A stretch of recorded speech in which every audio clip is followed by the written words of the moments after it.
MCL Lakhanpur क्षेत्र में ठिका श्रमिकों आंदोलन नहीं बढ़िला उत्तेजना दाबी पूरण न होबारु द्वितीय थर पई आरंभ होइतबा अनशन आज 11 दिन में पहुंची।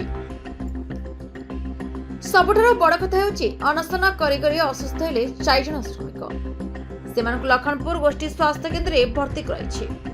अन्यपटे अनशन स्थल में आंदोलन जारी रहिछि। श्रमिक मान दाबी एसपीसी दरमा परिचय पत्र मेडिकल कार्ड पीटी ट्रेनिंग एवं सीएमपीएफ सुविधा या सहित पूर्व होइथवा चुक्तिनामा को तुरंत कार्यकारी करने को दाबी करछन्ते श्रमिक माने।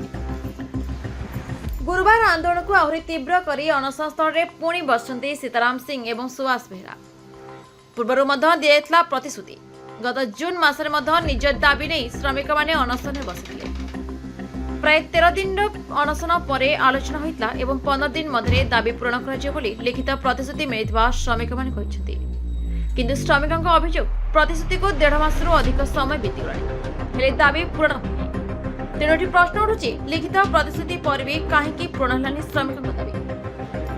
11 दिन अनशन पर कहीं होना सब एवं समस्त नजर प्रशासन एवं एमसीएल कर्तृपक्ष केवे यह अनशन अंत हटाइबे। Bureau report the Republic Odisha 24 news.